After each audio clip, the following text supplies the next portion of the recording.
us up? Yeah, you'll just look at either one of us. So I'll start. Hi guys. Hi. Hey. Hi. Thanks Just for wanted to coming. get official hi on camera Perfect. for coverage. I mean, you guys obviously have a really great working relationship, and I feel like you guys kind of balance each other out. Whether it's on SNL or even... Color war? It's color. Whether it's color or... sorry. And I think sometimes it could be hard for people to have that working relationship where you guys really are friends outside of it. And I think you guys, well, how you portray it is that you guys really are friends. Oh, well, we How were do you friends get to before. We were friends before we worked at the show, and actually, Colin is the person that hired me Really? with Seth because they were head Writing writers wise. at the time. Yeah. Mhm.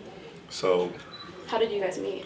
through stand-up clubs, we both did stand-up, and he was like, "You should come in; it'll be fun." He was very funny, and he would have been hired anyways, but I was... Me. How do you kind of change that from like a friendship outside of work to a working friendship where you guys are bouncing off, you know, ideas, topics, and even like on camera jokes with each other? Well, Lauren has this weird process where, like, when he put us together, he closed the door, he snapped a pool cue in half, and he said, "One of you are making it out of here." And you know what? We learned a lot about ourselves. Yeah. Beck's dead. Beck's dead. Okay. Yeah. Yeah. I don't know. I think he probably kind of saw something or trusted us to figure that out a little bit.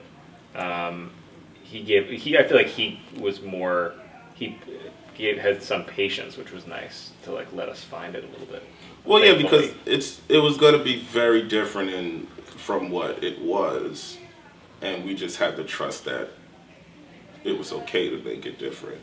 So it takes a while, but once we started, it became fun again. The thing with comedy is you always just want it to be fun, and like that's where everything comes from. Is just being fun, having fun, and then it's contagious. When they see you smiling, they want to smile too. They're laughing along. I love that we're sitting just talking about comedy with mugs of hot I've water. never felt older. I know, than like right sitting now. in armchairs. The thing about comedy is you want to go for the laugh. So what about each other in those stand-up clubs? What about each other's comedy like drew you to each other? Why did you think each other were funny? I think like I never met white guy who was funny At all. before. Ever very racist. You just laugh at each other's Just stuff. laugh, And, yeah. and then you can when you hang man. out, you're like, okay, yeah, we're on the same like wavelength. Yeah, we make each other laugh and it's fun. But that's everybody. Like that's like the whole cast. I feel like there's nobody in that cast that doesn't make me laugh genuinely. You know. But it's also in comedy, it's surprising how few, there's a lot of people that make you laugh who are comedians, but there's not necessarily that many that you want to hang out with like all the time. That's true. Most we would have like a night out, you know, we're like, that's fun, we hung out then. But to see someone every day in the hallway at work, there's not a lot of comedians out there. Like certain people you're like, oh boy, this again or something. Yeah, or to be in a room with them for 6 to 8 hours or so, just talking about bits and politics and shit like that, and never an argument, just always trying to be on the side of funny and interesting. And yeah, that's not easy to find all the time, but we found it. At Ohio State. That's where we found it. Found comedy in Ohio Oh, do they State. even have the emblem on the mugs? Look at that, yeah. Branding. Oh shit! Always branding. Always branding. Can we curse in these interviews? Can we? Really? It's up to you guys. I don't think That'll be fine. So speaking of finding comedy, it's very easy to find. Yeah. It's very easy to find it nowadays, you know, on Netflix, YouTube, but it's easy to find subpar comedy. How do you find find the good stuff when How do we've you got find such a subpar? selection online where everyone can just upload and post whatever they please? That's very tricky, and you know we all have that problem. But I'm always premise driven, or take driven at least. Like I'm always looking for something that's an interesting take, and that's what kind of attracts me at first.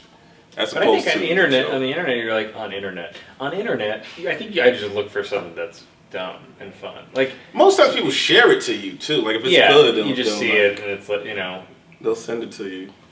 Uh, Most of my yeah. stuff is like. But I think it's nice when people make things that just make them laugh. Mm-hmm. Like you see people like Sandberg and those guys, like the Lonely Island guys who I started with. Like they just made videos and kind of effed around, and they just made each other laugh, and that was like how they started doing comedy, and like that's how they started their career. But it started out as just trying to make each other laugh. So I think it's okay if people are just making things online, even if they're dumb or kind of half baked, that they might turn into something good someday. You know? And also, it's important for comedians to remember that good comedy comes from bad comedy. Yeah. It's the same. It comes from the same place, same part of your brain. So there's no such like. And you can be bad for a long time to for a figure long it time. out. You have to. It always. That's why comedy is constant work. It's constant generating material because you got to purge all that stuff out to find the good stuff. And the people that go and don't care about failing early on just go through that cycle faster. Like maybe they're failing a bunch of the time on stage or something, but if they get through that, then they get to being good faster. Like you get it out of your system more, and you learn from it. But then also you're always going to fail at times, like if you're not. So you're what not were really doing it right? like a couple of your biggest failures that you learned from? My first two kids, I would say definitely. Yeah, third kid, great. Fourth By and the fifth third kid, bad again. Real bad again. bad. Real That bad. third one. Worse. Kevin's though. Kevin's good. He's Might not be mine though. Yeah. Others are duds, but Complete duds. yeah, none. No, I think None. failure. No failure. Yeah, All none. success. Always I mean, lots of stuff, but it's you. Lots of stuff. There's constant failures. Yes, but I think it's also you try not like you. I think of things once a week that went horribly in in the past, and you move on. Like you can't dwell on it, or else it like ruins your life. So you fail, or like you apply to jobs and don't hear back, or don't get them, or and then you just keep going. And I think you have to be resilient. But if you're a guy that like submitted to, I submitted to so many shows before I got hired at SNL, but if you don't, if you keep dwelling, if you're like, oh, I wish I'd gotten this or this or this, then you don't like move on and get the next thing. Sure. Do you guys think that comedy has changed since the technology of being able to upload whatever you please? It's faster and it's less refined because everything's so instant and immediate. As soon as you have an idea, you post it up. But with comedy, a lot of times it takes a very long time to really refine a bit. A lot of the best things that you've seen through the years was comedians working on it for years and years to get it right and, perfect. But now everything's so fast and immediate, people have to tweet it immediately and people have to gram it immediately and make the video immediately before anybody else gets to it. And you don't have a chance to look at it with fresh eyes and say, oh, what if we did it this way? What if we did it that way? So I think that's changed it a little bit. And also the attention span. People are trying to be funny for 15 seconds as opposed to an hour, which is harder to do. But the audience is changing. Like it's still out there. There's still refined comedy out there as well. It's just one more thing. Now there's also Instagram comedy and Twitter comedy. And Right. it's Like just every another new thing. thing has a new version of it. Yeah. Well, also now you can get famous so much faster, and you can also get fired so much faster. Yes. You can win and lose in a matter of a week versus building a career, and there might be little missteps, but now you can say the wrong thing and actually lose your job, which is insane. But it's and kind of a scary, weird thing. But you can also you can post a video and suddenly you're a YouTube star, and someone might cast you in a movie because you're YouTube. The way it works now evolved.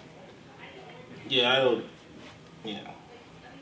I feel like those answers started well, and then at the end. Well, no, Yeah. because it's not. It's It's, I don't want to say anything negative, but you gotta It's sustain okay. Open up. it. You gotta Talk to us. sustain a level of credible work. Like Bo, right? Like Bo started Jackson. Bo Jackson. Started baseball and went to football. Bo Burnham started on YouTube and he generated so much material and developed a live act as well. He wasn't just Right. to the point where you don't even think of him as a YouTube guy. Right. And so, I think that part is still important no matter which medium Yeah, you still need to work. You still need to on a work level. and you still need to develop the work. Can't just be you talking about your cat in a silly voice. That's actually good though. Okay, do you mind if I do that? Yeah, I do mind because it's my idea. So So like talking about different audiences, so when you come to a place here like Ohio State and you're talking to a bunch of 21-year-olds, how do you tailor what you're saying so that that audience thinks you're funny versus 45-year-olds? I Is there a don't difference? tailor it. Well, you always got to know what you're talking about and who you're talking to, but I don't tailor it. You do your Taylor voice. I do my Taylor You voice. guys. Oh, Taylor Swift. I thought you meant my Taylor, who's the Oh, Italian hey. guy. Looking good, Mikey. Looking good. Nah, I don't tailor it. Do you tailor it? No, not usually, unless there's something. They're 20, like they're not 8. 21.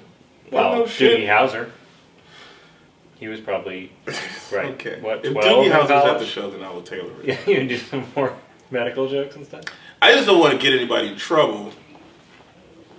You know? You looking at me? No, I'm saying like sometimes, you might say something a little raunchy, and then the staff is like, I didn't know he was going to do that, and then they get, so you. Okay. But I don't Seeing tailor this copy it at all. tonight. If it's funny, it's funny. You just got to kind of you pace it differently, but the joke is the joke. And also, that's how you make You sure heard it your here joke. first. The joke is the joke. The joke, it's got to come from the right place. If it comes from the right place, you can't go wrong. Even if you don't think it's funny, you got to say, yeah, but I see how he got there. That's honesty. Wow. Beautiful. Yeah, it suddenly got.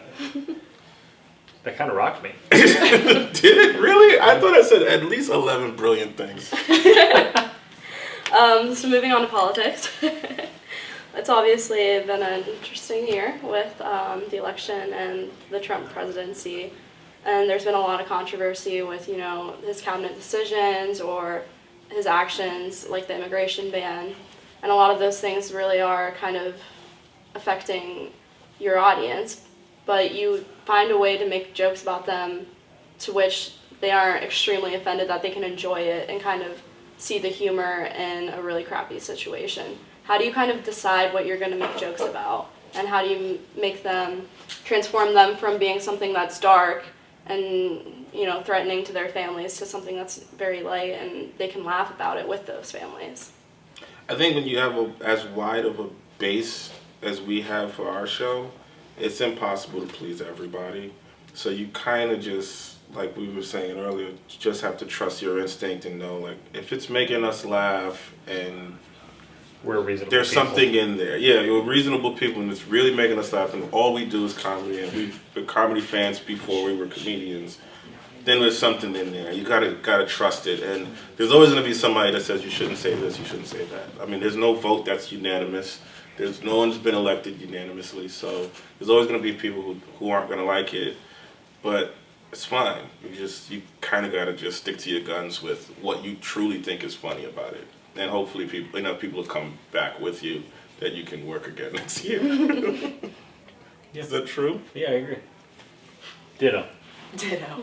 You're doing the next question, by the way. Nope. Do you think that there's potential for people to learn about politics and be engaged with news through SNL and through Weekend Update? I'll take that one. Yes. How accurate? Michael, elaborate. Yeah, I think so. I think people get some. I think now it's easier to watch news with jokes rather than just watch news because you get depressed if you're just watching regular news. I think at least if you are watching something that has comedy with it, ideally comedy with it, then you get you at least feel like you have some release to it, and it's not just bad news or sad news. Right? No. Well, counterpoint. I mean, I think it's just a joke. You gotta look. You can't get your news from comedy. You just can't. Well, yeah, I mean, now you Just can't rely. We're not like a reliable source. We're not reliable. But meaning you can. We're not. We're trying to make people laugh. We're not. Right. Just you can't get it from us. If you happen to learn something from us, that's like a blessing. Gravy.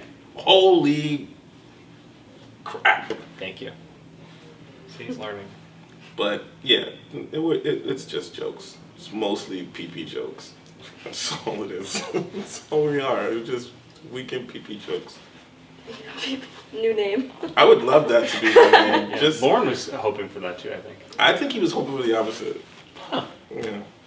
Well, for those people that do seek the news and comedy, there's been some rumors about a spin-off show with just you guys. I know I read a Politico article the other day, and if you want to break the news of anything happening on the Lantern Ohio TV, State.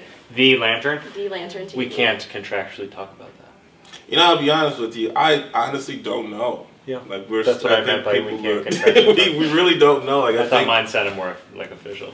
I think It sounded like I had knowledge that I was keeping from you instead of feeling like I don't know what's happening. they'll never tell. Yeah. Would you guys ever want to have your own show No. as the Weekend Update? Well, maybe. Sure. Yeah. Why not? I thought you meant like. Michael says Like no. my own Colin show. says yeah, So- maybe. Yeah, all right. I mean, I'd love I thought to you do a meant like weekend a update show. sitcom, which I want to write. I want to create a sitcom for Michael, just so he gets to do it. Are you serious? Can I be the wacky neighbor? Yes, but you're gonna play everyone. Can It's it be gonna dirty? be like the Clumps, Okay. that famous TV show, the Clumps. The famous TV show, The Clumps. That's the sequel Isn't that a to movie? The Nutty Professor. Right? Did they do a third one, I don't know. like Clumpy or whatever? Bigger and clumpier. Bigger and clumpier. Like he's a doctor, and I think we found a clump. I'm sorry, ma'am. I think we found a clump. I'm sorry. That's dark. I'm so tired. But you see, that's not a joke about disease. No, it's a That's joke. just a joke about It's being just straight up about the stupid. clumps. Yeah. That's just a silly joke, and that's how you should approach comedy. And with that. And with that, thank you, Ohio State. The Ohio Ohio State State. University.